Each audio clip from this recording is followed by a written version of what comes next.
సామెతలు 31. It's an excellent chapter. అది ఈ మధ్య స్టడీ చేస్తున్న కొద్దీ ప్రభు ఇచ్చినటువంటి శ్రేష్టమైన ఆలోచన ఏంటంటే, ఇందులో స్త్రీ గురించి రాయబడినట్లుగా ఉంది కానీ ఇది స్త్రీకి పురుషులకి కూడా సమానమైనటువంటి దృక్పథం ఉన్నట్లుగా చూస్తాం ఇక్కడ. అందుకే I put it, who can find a virtuous wife or A husband. In other words, who can find virtuous bride.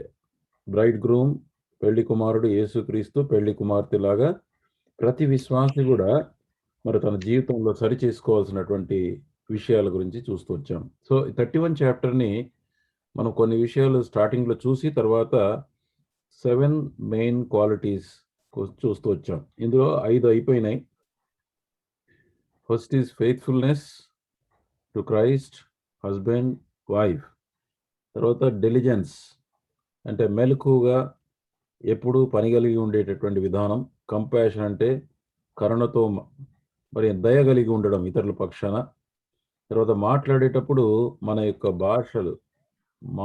మాటలు మృదు భాషి అంటారు. చాలా మృదువుగా మనం ఉండడానికి నేర్చుకోవాలి యేసు ప్రభులాగా. తర్వాత డిజర్న్మెంట్ ఇన్ హ్యాండ్లింగ్ థింగ్స్, సంగతులను ఎలాగ మనము వివేచించాలి. అంటే ఒక క్రైస్తవ జీవితంలో ఉండేటటువంటి ప్రాముఖ్యమైనటువంటి సంగతులుగా నేను భావిస్తున్నాను. దాంట్లో చివరి 2 ఈరోజు దేవుని చిత్తమైతే పూర్తి చేస్తాం. Carefulness as appearance. Come back to that.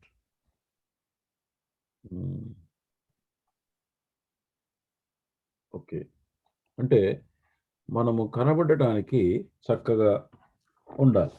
31 verse 21-22. తన ఇంటి వారికి చలి తగులునని భయపడదు, ఆమె ఇంటి వారందరూ రక్తవర్ణ వస్త్రములను ధరించిన వారు. 22.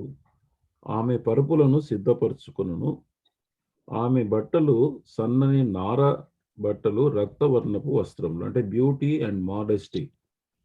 సన్నపు నార బట్టలు అంటే it's actually fine quality of the cotton. ఇవి అంటే బాగా ఎండ ఉండేటటువంటి మన ఇండియా లాంటి దేశాల్లో cotton dress is really good. అంటే వాతావరణాన్ని బట్టి. అలాగే ఇప్పుడు చలి తగులుతుందంటే చలి తగలకుండా ఉండటానికి కావాల్సిన ఉలన్ డ్రెస్ కూడా వాళ్ళు వేసుకుంటారు. తర్వాత దే లుక్ వెరీ గుడ్. రెండవది ఏంటంటే హౌస్ కూడా, ఇల్లు కూడా చక్కగా డెకరేట్ చేసుకుంటారు. క్లెన్లీనెస్. ఇంగ్లీష్లో ఒక సామెత ఉంది, cleanliness is next to godliness అని. అంటే దేవుని యొక్క మరి భయము, దేవుని యొక్క పరిశుద్ధత ఎవరైతే అలవాటు చేసుకుంటారో వారు వ్యక్తిగతంగా కూడా శుద్ధి అంటే శుభ్రముగా ఉండటం. రెండవది ఇంటిని కూడా శుభ్రంగా ఉంచటం అనేది ఇది మన యొక్క అంటే ఇప్పుడు ఒక ఇంటికి పోయినప్పుడు ఆ ఇంట్లో వాతావరణాన్ని బట్టి అక్కడ ఉండే వ్యక్తుల యొక్క మనస్తత్వాన్ని మనం ఈజీగా గుర్తించవచ్చు. If you visit A house, then you will know actually in what condition they are. ఇల్లు గనక అస్తవ్యస్తంగా ఉంటే, ఇల్లు గనక ఎక్కడిదక్కడ చిందరవందర ఉంటే వాళ్ళ యొక్క మనస్సు, వారి యొక్క హృదయం కూడా అలాగ చిందరవందర ఉన్నట్టుగా మనం గుర్తించవచ్చు. A person who wants to be clean before God, దేవుని ఎదుట పవిత్రంగా ఉండాలి, పరిశుద్ధంగా ఉండాలి అంటే తన పరిశుభ్రంగా తన వాతావరణం చుట్టూన్న వాటిని కూడా చక్కగా పెట్టుకుంటారు. So I think it is విశ్వాసులు ఇది నేర్చుకోవాల్సినటువంటి ముఖ్యమైనటువంటి విషయాలు. దిస్ ఈజ్ సింపుల్ లోకంలో ఉన్నటువంటి సంగతులు. God does not like floppiness or slackness. అంటే అంత మరి ఎక్కడ దగ్గర ఉంటే ఉన్నలే, అక్కడ పడేసినలే ఉన్నలే అనేటటువంటిది దేవుడు లైక్ చేయడు. ఇది చాలా ఇంపార్టెంట్.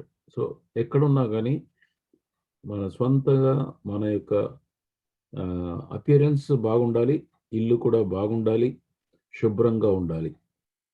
ఇది ఈ స్త్రీ యొక్క అంటే మనం ఏమనుకుంటాం, కేవలం స్పిరిచువల్గా ఉంటే బాగుంటుంటారు. లోపల స్పిరిచువల్గా, లోపల గనక పరిశుద్ధత కోరుకునే వాళ్ళు వెలుపల కూడా తమ చుట్టూ వాతావరణం చక్కగా ఉండాలని కోరుతూ ఉంటారు.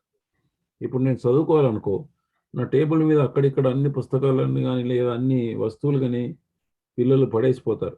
అంటే ఒక్కొక్కసారి చిన్న పిల్లలు. కానీ మళ్ళీ నేను చదువుకోవాలంటే ప్రొద్దున్నే మొత్తం టేబుల్ అంతా క్లీన్‌గా సర్దుకొని, మరి అన్ని పుస్తకాలు చక్కగా పెట్టుకొని, ఆర్డర్‌లో పెట్టుకొని నేను చదువుకుంటే, నాకు క్వైట్‌గా మంచి వాతావరణం ఉంటే చదవాలనిపిస్తది. అది దేవుడు ఈ చివరి దినాల్లో నాకిచ్చాడు యాక్చువల్‌గా. సో, ఈవెన్ హైదరాబాద్‌లో ఉన్నప్పుడు గూడా ఫస్ట్ నేను నా యొక్క టేబుల్ అన్నీ గూడా క్లీన్‌గా ఉండాలని ఆల్‌వేస్ ట్రై చేస్తుంటా. అంటే చదువుకోవడానికి పుస్తకాలు తీసుకొస్తాం. మళ్ళీ తర్వాత again we have to keep them back or put them in a order. So, good looking house, good looking people, dressing they are very good. Now we should be very ఇంకొకటి దీనిలో extremism ఉంది మళ్ళీ. Extremism is be simple అంటాడు. Be simple and దానికి opposite to simple is what you call decorative or ఏమంటారు బాగా adorn చేసుకోవటం అనేది. ఇక మొదట ఒక వ్యక్తి యొక్క అపియరెన్స్ విషయానికి వస్తే మత్తయి సువార్త 6వ అధ్యాయం 17వ వచనం చదవండి ఎవరైనా. 6:17 6:17 6:17 మాథ్యూ 6:17. ఇంకొకరు 2 Corinthians 11:3 please quickly. We need to save time.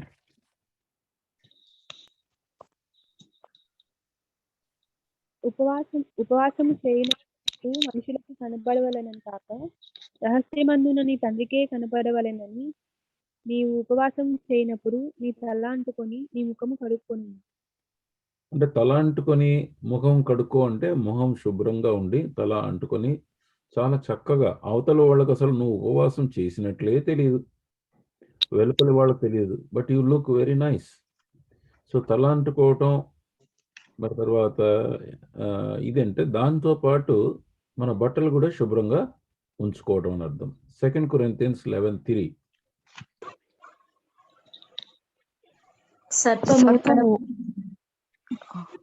సర్పము తన కుయుక్తి చేత హవ్వను మోసపరిచినట్లు మీ మనస్సులను చెరపబడి క్రీస్తు ఎడలనున్న సరళత నుండి పవిత్రత నుండి ఎట్లయినను తొలగిపోవునేమో అని భయపడుచున్నాను. అంటే క్రీస్తు ఎడల ఉన్న సరళత నుండి పవిత్రత, రెండు విషయాలు. పవిత్రం స్పీక్స్ ఆఫ్ హృదయంలో ఉండేటువంటి పవిత్రత, అంటే అంతరంగంలో ఉండేటటువంటిది. తర్వాత బయట సరళత, వెలుపల తన యొక్క గుడ్ లుకింగ్లో there is a simplicity. Actual ఇంగ్లీష్లో it's a simplicity. Your simplicity is అంటే సాతానుడు మరి అవ్వను మోసపరిచినట్లు మిమ్మల్ని కూడా మోసపరుస్తాడేమో అంటాడు.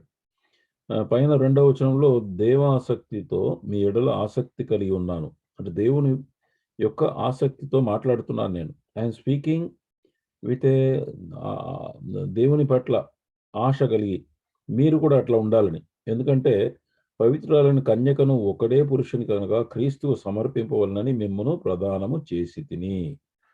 అంటే ప్రతి విశ్వాసి కూడా క్రీస్తుకు ప్రెజెంట్ చేయబడటానికి ప్రదానము చేసిన వాళ్ళు. మీలో ప్రతి ఒక్కరు కూడా మొట్టమొదటగా ఎప్పుడైతే విశ్వాసంలోకి వచ్చామో అప్పుడు క్రీస్తుకు ప్రదానము చేయబడ్డాం. ప్రదానం అంటే ఏమంటారు మన వాడుక భాషలో? What do you say? I think ఇంగ్లీష్లో ఇట్ సేస్ ఎస్పోజ్డ్. పెళ్లి కంటే ముందు చేస్తారు, ఏమంటారు దాన్ని? Engagement. Engagement, yes. You are engaged to Lord Jesus Christ. Remember, the day you are born again, you are engaged to Lord Jesus Christ. Now you have to prepare as a good bride. అంటే మంచి పెళ్లి కుమార్తెలాగా సిద్ధపడుతూ రావాలి ఆ పెళ్లి కుమారుడు కొరకు. రక్షణ పొందినప్పుడు ఆయనకే ఎంగేజ్ అయ్యారు. You cannot be engage to anybody else in your heart. The first place is only to Christ and Christ alone. కాబట్టి పౌలు అంటాడు, మిమ్మల్ని అందరినీ అలాగ నేను ఎంగేజ్ చేశాను, అంటే సమర్పించాను మిమ్మల్ని, అంటే ఫైనల్గా క్రీస్తుకు సమర్పించాలని. ఉద్దేశం ఏంటంటే ultimately you should become part and parcel of queen, పెళ్లి కుమార్తెలో భాగం కావాలని. కానీ ప్రాబ్లం ఏంటంటే సాతానుడు మీ మనస్సుల్ని మోసపరిచే అవకాశం ఉంది. దాంట్లో సింప్లిసిటీ పోకూడదు అంటాడు. సింప్లిసిటీ అండ్ పవిత్రత, ఇవి రెండు జాగ్రత్తగా మనం మెయింటైన్ చేయాలి. What is simplicity? ఇక 1 తిమోతి చాప్టర్ 2 వర్స్ 9 and 10, ఈ యొక్క వర్స్ని మరి స్త్రీల బట్టల గురించి చాలా ఎక్కువగా కొంతమంది నొక్కి చెప్తారు. ఓకే, అది కూడా చూద్దాం. అది 1 తిమోతి చాప్టర్ 2 వర్స్ 9, 10. మరియు స్త్రీలు అణుకోయు స్వస్థ బుద్ధియు గలవారై ఉండి తగుమాత్రపు వస్త్రముల చేతనే గాని జడల చేతనైనను జడలతోనైనను బంగారంతోనైనా ముత్యములతోనైనా మిగిలిన వెలగల వస్త్రములనైనను అలంకరించుకొనక దైవభక్తి గలవారమని చెప్పుకొని స్త్రీలకు తగినట్టుగా సత్క్రియల చేత తమ్మును తాము అలంకరించుకొనవలను. ఇక్కడ 2వ వర్సు కీస్, 10th వర్స్ అనేది ఇక్కడ కీ. ఏమంటాడు? దైవభక్తికి భక్తి కలిగినటువంటి స్త్రీలు అని చెప్పినట్లుగా వారు దేంతో అలంకరించబడాలట? సత్క్రియల చేత, మంచి కార్యముల చేత. సో ఇక్కడ వీసి ఆమెను మెచ్చుకుంటారు వాళ్ళు తర్వాత, ఆమె మంచి క్రియలను బట్టి. సో ఏమంటాడంటే స్త్రీలకి అసలు వాళ్ళకి అలంకరణ ఏంటంటే వారిలో ఇది వాళ్ళు చేసేటటువంటి మంచి పనులు, దాన్ని బట్టి వాళ్ళకి అలంకర అన్నాడు. సో ఆల్సో ఫర్ మెన్, క్రీస్తుకు సమర్పించాలని అనుకునే మనం కూడా, ఈవెన్ స్త్రీలు కాదు, ఈవెన్ పురుషులు కూడా మంచి పనులు చేస్తేనే వాళ్ళ గురించి మెప్పు అనేది వస్తుంది. తర్వాత ఇక్కడ తగుమాత్రపు వస్త్రములు అని అంటే అర్థం, that doesn't mean only white శారీయో లేకపోతే వైట్ డ్రెస్సో లేకపోతే వైట్ బట్టలు వేసుకోవడం కాదు. కొంతమంది దేవుని సేవ చేసేవాళ్ళు మరి చాలా వాళ్ళు పూర్గా కనబడాలని కొంతమంది ఆశిస్తారు. అదేంటి దేవుని సేవ కదా ఉండి ఇంత కాస్ట్లీ వేసుకున్నాడు ఏంటి అని అనుకుంటారు. No, it's not like that. You should look simple. Suppose నేను గ్రామంలో పేదల మధ్యకి వెళ్ళాలనుకోండి, అక్కడికి వెళ్ళి నేను నా సూటు తర్వాత నా బూటు వేసుకొని వెళ్తే గనక వాళ్ళకి నేను స్పెషల్ అయిపోతాను, ప్రత్యేకం అయిపోతాను. They will look at me as a very special person. They won't accept. అదే గనక అక్కడ కూడా మరి పేద ప్రజల మధ్యలో వెళ్ళి మనము చాలా వెలగలిగినటువంటి వస్త్రాలు మరి అలంకరణతో వెళ్తే వాళ్ళు కూడా ఒక ప్రత్యేకమైన హయ్యర్ గ్రేడ్లో చూస్తారు. కానీ అటువంటి స్త్రీలు మాట్లాడే విషయాలు వాళ్ళకు పట్టవు. అంటే they cannot accept it. They will say no no no, అంటే బయటికి ఏం చెప్పరు, కానీ వాళ్ళ హృదయంలో యాక్సెప్టెన్స్ ఉండదు. So we have to be very simple. అయితే వాళ్ళలాగా ఇప్పుడు పేద ప్రజల్లాగా చింపి బట్టలు వేసుకొని పోవాలా? నో, అలాగా అవసరం లేదు. Be simple, good looking. ఒక బ్రదర్ తన యొక్క కాలేజ్ డేస్లో ఉదాహరణ చెప్పాడు. ఒక కపుల్ ఉండేవాళ్ళట. ఆ బ్రదర్కి అయితే 2 పేర్స్ ఉండేవట. ఒక పేరు వదిలేసి మళ్ళీ ఉతుక్కొని దాన్ని మంచిగా చక్కగా, కానీ రోజు ఎంత అంటే ఐరన్ చేసుకొని తన షర్ట్ని ప్యాంట్ని, అలాగే ఆ స్త్రీకి కూడా, వాళ్ళు పేదవారు, ఇది వెస్ట్రన్ కంట్రీస్లో, అమెరికాలోనే ఇది జరిగింది. సో ఆమె కూడా డ్రెస్సులు చాలా కొద్దిగా ఉండేవట, 2-3 లాంటివి ఉండేవి అనమాట. ఆమె కూడా చాలా చక్కగా. అయితే ఈ బ్రదర్ అడిగాడంట, ఏంటి మీకు ఇది ఒకటే ఉందా డ్రెస్ అని అంటే, what they used to say, no no it's fine, I'm looking good, there is no problem అనేవాడు. But they always use to maintain such a, మంచిగా ప్రెస్ చేసి చక్కగా ఉన్న డ్రెస్ని ఉతుక్కొని మంచిగా మరి ఇస్త్రీ చేసుకొని చాలా చక్కగా కనబడేటట్టు ఉంటాడు. సో వాట్ ద మీనింగ్ ఏంటంటే, be simple. It doesn't mean, suppose ఇప్పుడు నువ్వు పెళ్ళికి వెళ్ళినావు అనుకో, కొంతమంది పెళ్ళికి వెళ్ళినప్పుడు వాళ్ళు మరి, నేను చూశాను, పెళ్ళి కూతురు తండ్రి మరి ఆయనకి ఇష్టం లేదో ఏంటో, రబ్బర్ చెప్పులు వేసుకొని లుంగీ కట్టుకొని ఒక మామూలు షర్ట్ వేసుకొని, మనకి ఎట్లా ఇంట్లో అటు ఇటు తిరుగుతాం చూడు, అట్లా వచ్చిండు ఒక ఆయన. It's very shabby, it's an insult for the people. మ్యారేజ్కి వెళ్తున్నటువంటి వాళ్ళని గౌరవించాలి. See why do you wear good dress అంటే, ఎవరి వివాహం కోసం కానీ లేకపోతే వాళ్ళ కోసం వెళ్ళినాం, వాళ్ళను గౌరవించటానికి, గౌరవార్థమై మనం మంచి డ్రెస్ వేసుకోవాలి. అయితే ఇక్కడ ఏమంటాడంటే, ఎక్సెసివ్ వద్దు, ఏది కూడా ఎక్సెసివ్, తగు మాత్రం బంగారం కానీ, తగు మాత్రము మరి విషయాలు కానీ అన్నీ కూడా బ్యాలెన్స్డ్గా ఉండాలి. So that is the thought here. Then again going back to 1 Peter chapter 3, చూడండి another verse. This is also normally pointed out.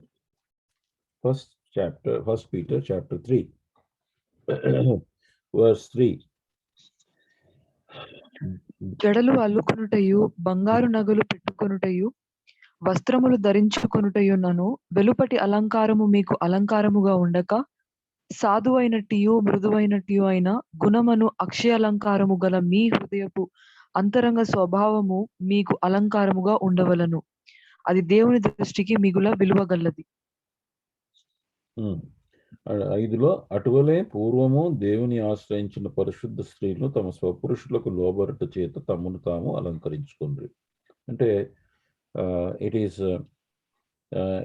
is submission to the husband here. Same way a man should submit to the Lord. ప్రభు కొరకు. అసలు స్త్రీలు కూడా పురుషులకు ఎందుకు లోబడాలి అంటే ప్రభువుకు వలే, ప్రభువును బట్టి అని రాసింది, మనం చదివాం లాస్ట్ టైం. ఎఫెషియన్స్లో ఏమో రాశా అంటే ఒక్కొక్కసారి భర్త ఇంకాంపిటెంట్ ఉండొచ్చు, భార్యకున్నంత జ్ఞానం కానీ, తెలివి కానీ, చదువు కానీ లేకపోయి ఉండొచ్చు. It's okay. But even then because of Christ you have to submit అని అన్నాడు అక్కడ. కానీ ఇక్కడ మనం చూస్తే కనుక జడలు అల్లుకొనుట, బంగారు నగలు పెట్టుకొనుట, వస్త్రములు ధరించుకొనుట అని ఇంగ్లీష్లో ఏమంటారంటే it should not be mere. ఇంగ్లీష్లో I got it. He says do not let your adornment be merely outward. ఇక్కడ తెలుగులో లేదు మియర్లీ అనే వర్డ్. అంటే కేవలము అవుట్వర్డ్, వెలుపటి అలంకారమే కాదు అంటాడు. అంటే మీరు దట్ డజంట్ మీన్ నువ్వు జడలు అల్లుకోకూడదు, జడలు విరబూసుకోవాలి అట్లాగే. తర్వాత బంగారు నగరు zero, you should not have any నెగ. వస్త్రములు ధరించుకోవాలంటే జీరో వస్త్రాల? No, it's actually misinterpreted there. వాళ్ళు ఏమంటారంటే ఆల్వేస్ దే ఇన్సిస్ట్ దట్ నీకు బంగారు నగలు పెట్టుకోకూడదు, తర్వాత పట్టు వస్త్రాలు వేసుకోకూడదు అనేటటువంటి విషయం అంటాడు. ఎక్కడ ఏ స్థితికి తగినట్లుగా, ఆ స్థితికి తగినట్లుగా మనము మన యొక్క డ్రెస్సింగ్ కూడా మనం కలిగి ఉండాలి. ఒకవేళ కనుక మనం ప్రభుతో పాటు సంఘంలో సేవ చేయడానికి అంటే ఆరాధించడానికి వెళ్తున్నాం అనుకోండి, బీ వెరీ సింపుల్, దేవుని యొక్క దృష్టిలో తగినట్లుగా అందరికీ మరి ఆహ్లాదకరంగా ఉండేటటువంటిది కాదు. Another important thing is be smiling. Smile is one important thing which changes the whole atmosphere. మూతి ముడుచుకొని లోపల కనుక ఏమంటారు దుఃఖమో కోపమో కనుక ఉంటే కనుక ఆ మొహం మీద తెలిసిపోద్ది యాక్చువల్గా. So if you want to love somebody or if you want to express that you have love for your neighbour, first smile, learn to smile. Smiling is very important. And with the smile, have simple dress. If you are going for a marriage, in order to honor the people who have invited you, you have to wear a better dress, a good dress. Definitely అప్పుడు పట్టు వస్త్రాలు, కొంత బంగారం పెట్టుకోవచ్చు. ఇప్పుడు సింప్లిసిటీకి ఆపోజిట్గా నేను ఒక ఇన్సిడెంట్ చెప్తాను. నేను ఒక పెళ్ళికి వెళ్ళాను. అక్కడ మా సిస్టర్ ఇన్ లా తన కూతుర్ని తీసుకుని వచ్చింది. ఆ రోజుల్లో రిక్షాల్లో వచ్చేవాళ్ళు, కార్లు చాలా తక్కువ, ఆటో రిక్షాలు కూడా లేవు అప్పుడు ఆ రోజుల్లో. ఆ రిక్షాలు తీసుకొని వచ్చినప్పుడు తన కూతుర్ని ఫుల్గా అంటే నడుముకు వడ్డానం పెట్టింది, తర్వాత గొలుసులు 2-3 రకాల గొలుసు వేసింది, నెక్లెస్లు వేసింది, తర్వాత గాజులు పెట్టింది, తర్వాత బంగారు గాజులు పెట్టింది, తర్వాత ఏమంటారు పక్కకు కూడా కడియంలాగా పెట్టింది, తలపైన పాపడాలు వేసింది, మరి తర్వాత తల చుట్టూ కూడా బంగారంతో అల్లుకుంది. That when the moment she ఆ పెళ్లి స్థలానికి వచ్చిన తర్వాత ఆమె రిక్షాలోంచి దిగుతుంటే, I'm talking this is about probably a 35 years seen back, 35 సంవత్సరాల క్రిందట నేను చూసిన దృశ్యం ఇది. ఇంకా నాకు ఆ దృశ్యం గుర్తుంది. అమ్మాయి రిక్షాలోంచి దిగుతుంటే వాళ్ళమ్మ రిక్షావాడికి డబ్బులు ఇస్తా ఉంది. అక్కడ పెళ్ళికున్న వాళ్ళు చాలామంది ఎవరో చెప్పారు, అది చూడు అమ్మాయి ఎట్లా డెకరేట్ చేసుకొని వచ్చిందని. అందరూ ఆల్మోస్ట్ అంటే ఎక్కువ మంది, అంటే అప్పటికి ఎక్కువ మంది రాలేదు పెళ్ళికి. మస్ట్ బి అబౌట్ 40-50 పీపుల్ వచ్చి ఉంటారు. అందరూ వెనక్కి తిరిగి చూశారు. ఇక అమ్మాయి ఎటు పోతుంటే అటే చూస్తూ ఉన్నారు. యాక్చువల్గా that is called attraction. God doesn't want that. But be simple. ఒక 2-3 తులాల నువ్వు చైన్ వేసుకుంటే అదేమి డెకరేటివ్ కాదు. It's very simple. Be simple, nice, good looking. That's an important thing. ఇక్కడ బ్యాలెన్స్ ఏంటంటే డోంట్ డూ ఎనీథింగ్ ఎక్సెస్. అంటే ఇప్పుడు మనిషి దానికంటే ఇక్కడ ముఖ్యమైనది ఏమన్నాడు? దేవునికి ఇష్టమైనట్టు ఏమన్నాడు? సాధువైనట్టు, మృదువైనట్టు ఆ గుణమును అక్షయాలంకారము మీ హృదయపు అంతరంగం స్వభావం మీకు అలంకారంగా ఉండవలెను. ఇంగ్లీష్లో ఏమంటాడంటే rather let it be the hidden person of the heart. లోపల ఉన్నటువంటి హృదయం ఇంపార్టెంట్ అన్నాడు. అంటే రెండింటిని కంపేర్ చేస్తే డోంట్ డిపెండ్, నిన్ను అప్రిషియేట్ చేయటానికి డోంట్ డిపెండ్ ఆన్ యువర్ వెలుపటి అలంకారం మీద ఉండొద్దు. వెలుపటి అలంకారాలను చూసి నిన్ను అప్రిషియేట్ చేయాలని కోరుకోవద్దు. ఏమంటాడంటే బీ హిడెన్ పర్సన్ లోపల with the incorruptible beauty of gentle and quiet spirit. What do you mean by gentle? Gentle అంటే ఏంటి? ఏమైనా చెప్పగలరు ఎవరైనా? మృదువు. యాక్చువల్ తెలుగులో ఇచ్చాడు మృదువు అంటే when you're talking that will be known. నువ్వు మాట్లాడుతుంటే నువ్వు యారగెంట్గా మాట్లాడుతున్నావా, గర్వంగా మాట్లాడుతున్నావా, మృదువుగా మాట్లాడుతున్నావా? How you're speaking, the very speech yourself, అంటే నోట్లో నుంచి వచ్చినటువంటి నీ మాటలు విధానం లోపల అహంకారం ఉందా, గర్వం ఉందా, లేకపోతే దీనత్వంగా ఉన్నావా అన్న సంగతిని తెలుస్తుంది. So be gentle spirit. That's important whenever you speak, whether it is men or women. Women with gentle spirit are liked by men so much. అందరూ ఏమనుకుంటారంటే బయటి ఎక్స్టర్నల్ అలంకారం కోసమే ఆలోచిస్తారు, కానీ really speaking if a man understands that my wife is gentle in dealing with me, he loves so much. అరే నేను చాలా కోపిస్తున్నయ్యా, అయినా నా భార్య మాత్రం చాలా మృదువుగా మాట్లాడుతుంది, దీనస్తులుగా ఉంటుంది. తను యాక్చువల్గా she doesn't quickly get angry అని అంటారు. Another thing is called quiet spirit. అది తెలుగులో సాధువైనట్టు అన్నాడు. What is quiet spirit? A gentle and quiet spirit is the one in a given situation keeping one's heart undisturbed and quiet. అంటే ఎటువంటి కష్ట పరిస్థితి, క్లిష్ట పరిస్థితి వచ్చినా కూడా ఆ వ్యక్తి కదలదు అక్కడ. Very quiet. Okay, the Lord is there with us. It's okay if it is happen. ఇట్లా అయిపోయింది అమ్మా అంటే ఓకే బిడ్డ, ఇట్స్ ఓకే అనేటటువంటి క్వైట్ స్పిరిట్ కలిగి ఉండాలి. And to deal with that person in a very gentle way. ఇప్పుడు చిన్నపిల్లలు తెలియకుండా చేస్తారు. పడిపోయింది, ఆ కింద పడేసిన తర్వాత ఏదో పడిపోయిన తర్వాత అని ఏడుస్తారు వాళ్ళు, ఎందుకు కొడతారేమో అని భయం. బట్ ఒకవేళ కనుక if you take them near, it's okay, పొరపాటున పడింది కదా, no problem, be gentle. So in any situation, ఏ స్త్రీకైతే, ఇక్కడ స్త్రీల గురించి మాట్లాడినాడు కాబట్టి హ్యావింగ్ ఏ జెంటిల్ స్పిరిట్ అంటే మృదువుగా మాట్లాడటం. రెండవది ఏంటంటే సాధువు అంటే అర్థం ఏంటంటే ఏ సిచ్యువేషన్లో అయినా కానీ అన్డిస్టర్బ్డ్గా క్వైట్గా ఉండటం అనేది మరి ఇక్కడ మనం చూస్తాం. సో దిస్ ఈజ్ దీనికి ఆపోజిట్. అఫ్ కోర్స్ ఇక బంగారం విషయం పోతే కనుక నాకు ఒక ఇన్సిడెంట్ గుర్తుకొస్తుంది. I think I don't know whether second thing is not possible to continue, because second కూడా టాపిక్ కొంచెం ఎక్కువగానే ఉంటుంది. అది కూడా చాలా ఇంపార్టెంట్ కాబట్టి I think I will continue on Monday. But here బంగారం విషయం వస్తే గనక అబ్రహాము తన ధనవంతుడు, మిక్కిలి ధనవంతుడు,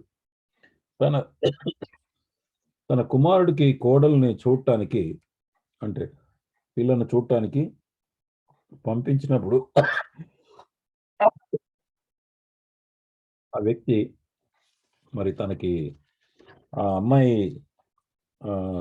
ఆ సేవకుడు ఏం చేస్తాడంటే, అబ్రహాము నేను పోలేనంత దూరం నువ్వు పోయి చూసుకొని రా అంటే, ఆ సేవకుడు ఒక 10 వంటలు తీసుకొని దాంట్లో శ్రేష్టమైనటువంటి పదార్థాలన్నీ తీసుకొని వెళ్తాడు. వెళ్ళిన తర్వాత అక్కడ అతనికి అర్థం కాదు, ఏం చేయాలో తెలియదు. నాహోర్ పట్టణానికి అయితే వెళ్తాడు.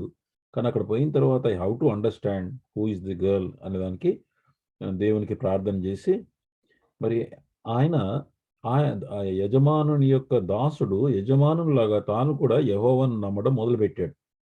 ఆ యెహోవాకు ప్రార్థన చేశాడు. తాను కూడా ప్రార్థన చేసి, దేవా మరి నాకు అర్థం కావాలి, నాకు తెలియదు, యజమానుడేమో చెప్పాడు ఇట్లాగా, కాబట్టి నేను ఒక సైన్ పెడుతున్నా, నీళ్లు నాకు ఇవ్వడం కాదు, నా వంటలకు కూడా పెట్టేవాళ్ళు కావాలంటే. అలాగా అమ్మాయి వచ్చిన తర్వాత మరి వంటలకు అడగకుండానే ఆమె నీళ్లు ఇవ్వటం చేసిన తర్వాత అప్పుడు ఆయనకు అర్థమైంది, ఇది మరి ఆ దేవుడు ఏర్పాటు చేసినటువంటి వ్యక్తిని తనకి ఆ యొక్క గుర్తు ద్వారా అర్థమైంది.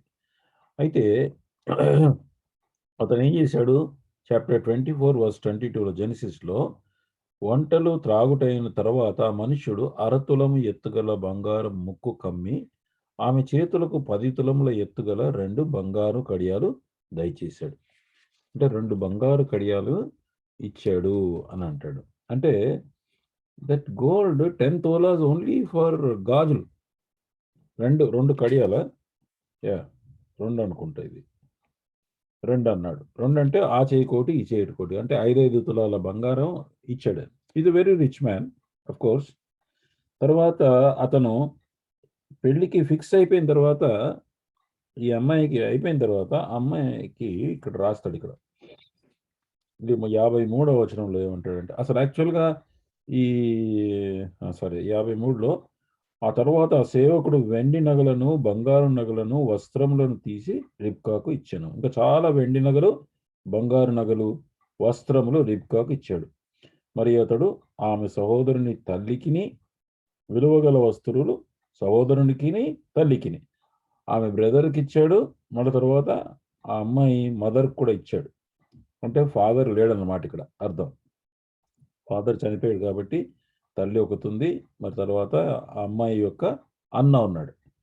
సో వాళ్ళకి కాబట్టి ఈమెకేమో వెండి నగలు బంగారు నగలు ముందే 10 తులాలు ఇచ్చేసాడు కడియాలు.